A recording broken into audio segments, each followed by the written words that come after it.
જય શ્રી કૃષ્ણ બધાને। તો શનિવારે સાંજની દીકરીઓ આવી ગઈ મારા ઘરે અને કહેતી હતી કે ચાલો બેન ધારુમાં બોર વીણવા જઈએ। મેં કીધું ક્યાંય નથી જવું, તમે અહીં જ રમો, પછી કંઈક નાસ્તો બનાવીને દઉં। રવિવારના ઢોસાની તૈયારી મારે શનિવારથી જ કરવી પડે, કારણ કે એને પહેલાં પલાળવું પડે, એટલે 3 વાટકા ચોખા અને 1 વાટકી દાળ પલાળી દીધી।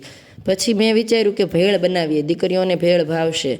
તો ભેળ માટે મેં જેવી તૈયારીઓ ચાલુ કરી એટલે બધી દીકરીઓ મદદ માટે આવી ગઈ રસોડામાં, કે બધા સાથે મળીને એક એક કામ કરીશું તો કામ જલ્દી થઈ જશે। એટલે કોઈ કે બટેટા ફોલવાનું, ટમેટાનું, ચટણીનું, બધાએ એક એક કામ ઉપાડી લીધું। ત્યારબાદ બધી બચ્ચાપાટી પણ આવી ગઈ હતી। તો બધાને થઈ રહે એટલી ભેળ કાથરોટમાં બને એમ લાગતું નહોતું, એટલે નાનું એવું તગારું સાફ કરી અને નાના તગારાની અંદર જ અમે ભેળ બનાવવાનું નક્કી કર્યું। પછી તો શું, બધાને લગ્નમાં કેમ પંગતમાં બેસાડી દેવામાં આવે એમ લાઇનમાં બધાને બેસાડી દીધા હતા અને ભેળ આપી દીધી ને ઉપરથી ચટણી અને ડુંગળી તે લોકો કહે એટલી નાખવાની હતી।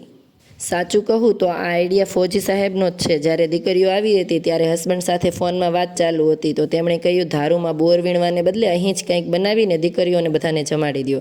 તો ફોજી સાહેબને પણ ફોન કરીને બતાવી દીધું કે જુઓ અમે ભેળ બનાવીને બધાને જમાડીએ છીએ એમ। પછી તો શું બાકી રહેવાનું છે, આપણે ગુજરાતી હોય અને મમરા હોય એટલે કંઈ બાકી જ ન રહેવાનું હોય। મમરાને તો ગુજરાતની સ્ટેટ ડિશ જાહેર કરી દેવી જોઈએ, કારણ કે શહેરથી લઈને ગામડા સુધી મમરા બધે પ્રખ્યાત છે। તો બસ બાળકોએ પણ બાકાજીકી બોલાવી દીધી અને મન ભરીને ભેળ ખાય અને આનંદ કર્યો। આવી ગયા હતા વર્ષાબા, અમે તેમને પણ એક ડિશ પકડાવી દીધી।